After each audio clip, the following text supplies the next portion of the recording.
नमस्कार साथियों, कैसे हैं आप। मैं आशा करता हूं कि आप अच्छे होंगे और बहुत ही अच्छे होंगे। सुबह की गुड मॉर्निंग।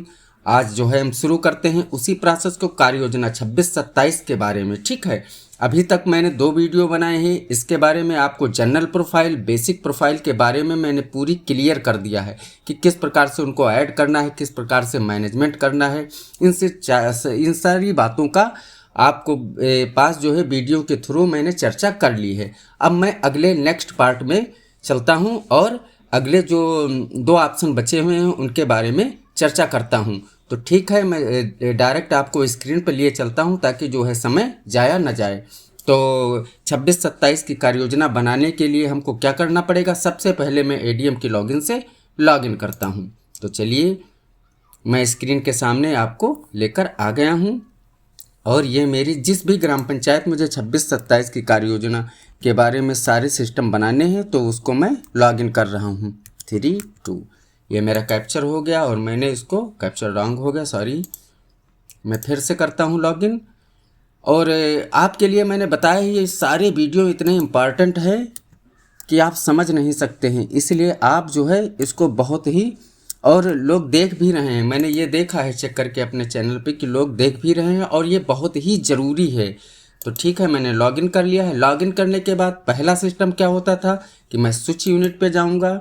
स्विच यूनिट पे जाने के बाद आपको देखिए, मैंने बताया था कि फाइनेंशियल ईयर को हम सिलेक्ट करते हैं। फाइनेंशियल ईयर को जब सिलेक्ट करेंगे तो 25-26 के नीचे ही 26-27 आएगा जब पोर्टल अपडेट होगा।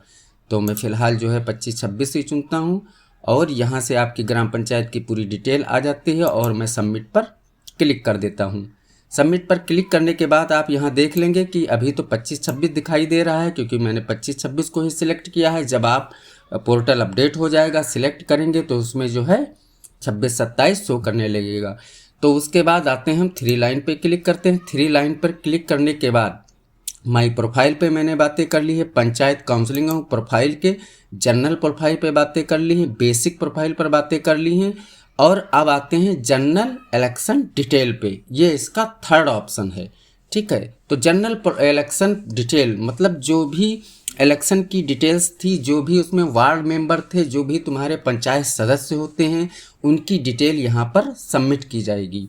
तो मैं ऐड करता हूँ। ऐड करने के बाद यहाँ पे देखिए एक इशू आ गया है कि please unfreeze the general profile detail first. ये कह रहा है कि आप पहले जनरल प्रोफाइल की डिटेल को अनफ्रीज करें, तभी आप आगे जा सकते हैं। तो चलिए, ये ऑप्शन आप में आएगा जब आप वहाँ जनरल प्रोफाइल को पूरी तरह से कंप्लीट कर चुके हैं, तो वो कहेगा कि पहले आप इसको अनफ्रीज करिए। तो चलिए, मैं इसको ऐड पे क्लिक करके क्या कर देता हूँ, अनफ्रीज कर देता हूँ। यहाँ से देखिए व्यू यहाँ से करेंगे, यहाँ से मॉडिफाइड का ऑप्शन बंद है क्योंकि मुझे अप्रूवल मिल चुका है, लेकिन हम यहाँ से अनफ्रीज कर सकते हैं। ये फ्रीज्ड है, अनफ्रीज कर देते हैं। ये कह रहा है are you sure the unfreeze general profile, तो मैं ओके पर क्लिक कर देता हूँ। ओके पर क्लिक करने के बाद ये आपका जनरल प्रोफाइल जो है अनफ्रीज हो गई। यहाँ से भी अनफ्रीज कर देते हैं और ये लिख के आ गया डाटा अनफ्रोजन सक्सेसफुली। ठीक है, अब मैं 3 लाइन पे फिर से क्लिक करता हूँ। 3 लाइन पे क्लिक करने के बाद पंचायत काउंसलिंग प्रोफाइल पे जाता हूँ और मेरा 3rd option general election detail पे जाता हूँ और ऐड पे क्लिक करता हूँ। अब देखिए ये कह रहा है कि general election detail already added. कहने का मतलब ये है कि आप 25-26 में काम कर रहे हैं, तो इसका मतलब ये है कि ऑलरेडी एडेड है। जब आप 26-27 में काम करेंगे तो यहाँ पे ये ऑप्शन नहीं आएगा। तो मुझे वीडियो बनाना है, आपको जानकारी देना है, आपको दिखाना है, तो मैं इसके मैनेज वाले ऑप्शन में चला जा रहा हूँ। ठीक है, तो पंचायत काउंसलिंग प्रोफाइल पर गए, फिर जनरल इलेक्शन डिटेल पर गया और यहाँ पर जाने के बाद मैं मैनेज में जाता हूँ सीधे। मैनेज में जाने के बाद ये आपकी पूरी डिटेल आ गई जो फिलिप की गई थी 25-26 में। यहाँ से 11 वार्ड मेंबर थे। वार्ड मेंबर का आप मतलब समझ रहे हैं, जो आपके पंचायत सदस्य हैं, जिनको आप कहते हैं बीडीसी, जिनको आप ग्राम पंचायत में क्या कहते हैं, बीडीसी। वो अलग अलग वार्ड से लड़ते हैं, अलग अलग कास्ट से लड़ते हैं। सबका एक मैनेजमेंट होता है। ग्राम पंचायत में सीट्स आती हैं, कुछ जनरल होती हैं, कुछ ओबीसी होती हैं, कुछ ओबीसी महिला पुरुष होती हैं और कुछ एससी होती हैं। तो इस प्रकार से वार्ड मेंबर भी होते हैं, मतलब बीडीसी जिनको कहते हैं, पंचायत सदस्य जिनको कहते हैं।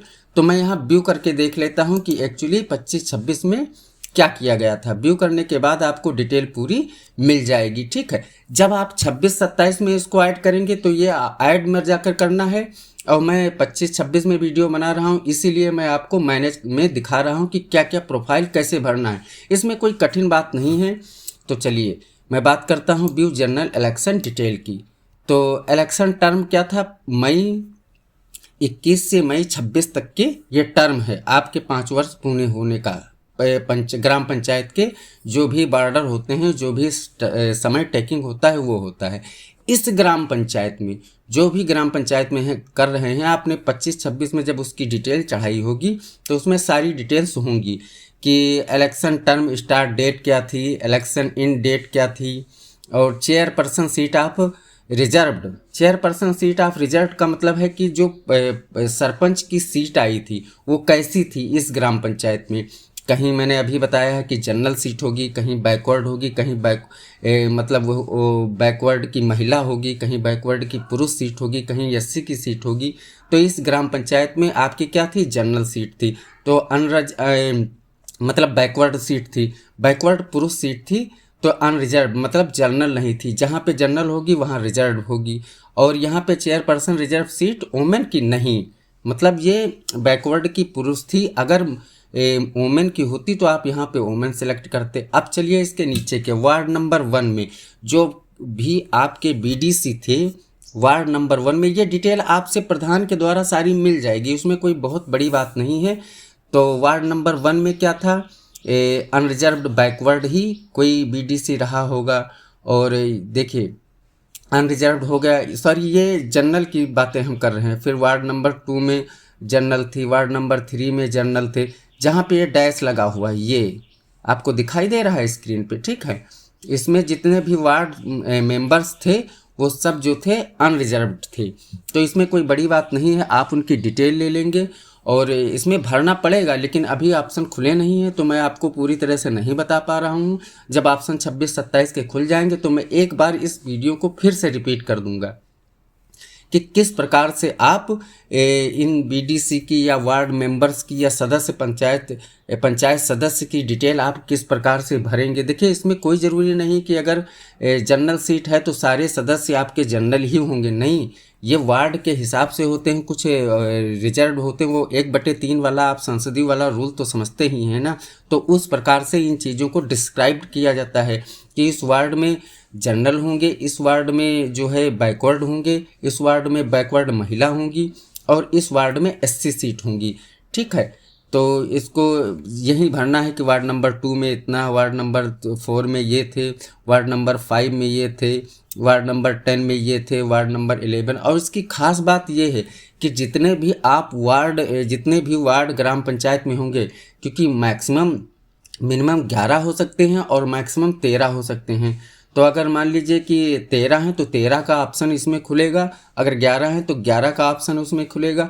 कुछ जगह पे ये भी होता है कि अगर मान लीजिए 13 है लेकिन 11 ही खड़े होते हैं, तब भी भाई एक ग्राम पंचायत की एक अथॉरिटी के लिए 11 में से 6 सदस्य उसको ऐसे चाहिए जो प्रधान की तरफ हाथ उठाकर ये कह सके कि हाँ ये मतलब उनकी तरफ होते हैं। इस प्रकार से इस डिटेल को भरा जाता है और वार्ड के हिसाब से जो भी सीट होगी, जो भी उनकी कास्ट होगी वो भरा जाएगा। यहाँ से मैं इसको क्लोज करता हूँ और क्लोज करने के बाद ये आपकी detail manage of general election detail में दिखा दी। मैं 3 लाइन पे फिर से क्लिक करता हूँ और पंचायत काउंसलिंग प्रोफाइल पर जाता हूँ और अगला 4th स्टेप है इलेक्टेड मेंबर्स को ऐड पर मैं क्लिक करता हूँ। तो ऐड पर क्लिक करने के बाद ये यहाँ पे इसकी डिटेल पूरी खुल गई है कि जो जो भी आपको ऐड करना है। तो सबसे पहले डेस्टिनेशन में क्या लिखेंगे, ग्राम पंचायत मेंबर। देखिए मैं इसमें बात कर रहा हूँ कि प्रधान भी एक मेंबर होता है। तो सबसे पहले प्रधान की यहाँ पे डिटेल भरेंगे, ठीक है। ऑलरेडी ये कह रहा है data top is the destination already exist, ठीक है, मतलब ऑलरेडी इसमें भरा हुआ है। तो इसमें दो ऑप्शन खुल के आ रहे हैं कि पहले आप प्रधान जी की डिटेल पूरी भरेंगे, फिर उस इसमें प्रधान जी की डिटेल को मैं बता ही देता हूँ। ठीक है, फिर यहाँ पे सीट वैकेंट थी, नो, मतलब प्रधानी इस पे हुई थी तो वैकेंट कहाँ थी। अब इसमें जो है सीट रिजर्व्ड थी या कैसे थी, जो भी जनरल थी, बैकवर्ड थी, वो करना है। मेंबर का फुल नेम भरना है, जेंडर भरना है, क्वालिफिकेशन भरना है, और उसकी एक फ़ोटो लगानी है, और उसका परमानेंट एड्रेस वही ग्राम पंचायत का होगा, उत्तर प्रदेश सीतापुर, जो भी। इस प्रकार से भरने के बाद यहाँ आप क्या कर देंगे, सबमिट कर देंगे। सबमिट करने के बाद दूसरे ऑप्शन में हम आते हैं ग्राम पंचायत मेंबर। तो ग्राम पंचायत मेंबर्स वही वार्ड नेम पहले उनका डालेंगे, फिर सीट उनकी कैसी थी, और मेंबर्स फुल नेम डालेंगे, जेंडर डालेंगे। ये डिटेल आपको 11 बार भरनी ही भरनी रहेगी वार्ड मेंबर्स की। यहाँ पर डिटेल जो अभी आपने इसके ऊपर वाले ऑप्शन में आपने सेलेक्ट करके भरी थी, वो डिटेल अब पूरी तरह से यहाँ पर भरी जाएगी। ठीक है, और फिर जैसे मान लीजिए सेलेक्ट करते चले जाएंगे, उनका जेंडर कैसा था और उनकी सीट कैसी थी। वैकेंट अगर होगी तो आप वहाँ पे नो कर देंगे, और अगर मान लीजिए किसी वार्ड से कोई मेंबर खड़ा हुआ है तो आप उसको जो है पूरी तरह से फिलअप करेंगे। उनकी सारी डिटेल्स ले लेंगे, मोबाइल नंबर ले लेंगे, नेम ले लेंगे, और उनकी क्या कास्ट थी और कितना वो क्वालिफिकेशन थी। एड्रेस आपका तो वही रहने वाला है। एक बार यहाँ पे एड्रेस पूरा भरने के बाद जब आप इसको क्लिक करेंगे तो परमानेंट एड्रेस में आ जाएगा। मेल अगर नहीं डालना चाहते हैं उनकी, तो आप उनकी एक मेल बना लीजिए, 10-11 मेल वही हर जगह लगा दीजिए, ऐसा कुछ हो जाता है। लेकिन आपको ये सारी डिटेल्स यहाँ भर के फिर सबमिट करनी पड़ेगी, और सबमिट करने के बाद ये आपके चारों काम जो है कंप्लीट हो जाएंगे। ठीक है, अब यहाँ से जो है चारों काम जब कंप्लीट हो गए, चारों ऑप्शन जब ये कंप्लीट हो गए हैं, तो आपकी पंचायत काउंसलिंग प्रोफाइल के कार्यक्रम कंप्लीट होंगे। ठीक है, तो ये आधा काम आपकी कार्य योजना का हो गया। अब काम शुरू होगा असली काम, जो कार्य योजना बनाने के लिए तैयार किया जाता है। फंड रिसोर्सेज एनवलपमेंट, यहाँ पर जब हम मतलब फंड रिसोर्सेज एनवलपमेंट, अब यहाँ पे जब हम क्या करेंगे, फंड बजट लोकेशन। अब अगला वीडियो जब मैं लेकर आऊँगा, क्योंकि 10-11 मिनट का वीडियो हो ही गया है, अगर मैं इस वीडियो में इसको बताऊँगा तो इसमें बहुत सारा समय लग जाएगा। ये जो है वीडियो, अगला वीडियो जो भी आएगा, ये बहुत इम्पॉर्टेंट होने वाला है। सारे लोग इसी में फंसते हैं, तो इसकी भी मैं बात करूंगा, और बहुत बेहतरीन तरीके से आपको मैं कॉपी पेन लेकर समझाऊंगा, ताकि ये बहुत ज़रूरी है। जिसने बजट का मैनेजमेंट कर लिया उसने कार्य योजना को तोड़ और मरोड़ के रख दिया। तो इसलिए ये तीसरा वीडियो मेरा है, और तीनों वीडियो से आपकी जो खाना पूर्ति थी वो एडीएम की लॉगिन से हो गई है। अगला वीडियो जो भी आएगा, बजट का मैनेजमेंट, एक्सेप्टेड फंड एलोकेशन, ये वीडियो जो है बहुत ही इम्पॉर्टेंट होने वाला है। इसलिए मैं कह रहा हूँ बार बार कि सारे वीडियो को आप लास्ट तक देखें, जो अगर जानकारी आपको लेनी है। और जो है ये जो अगला वीडियो मैं लेके आऊँगा फंड एलोकेशन का, फंड मैनेजमेंट का, ये बहुत बेहतरीन होने वाला है। और मैं इसको बहुत थोड़ा चाहे बड़ा बन जाए लेकिन विधिवत बताऊंगा कि कौन सा बजट कौन सी एक्टिविटी पे लेना है। इसको आप पूरी तरह से समझ लीजिएगा, लिख कर रख लीजिएगा, क्योंकि ये बहुत काम आने वाला है।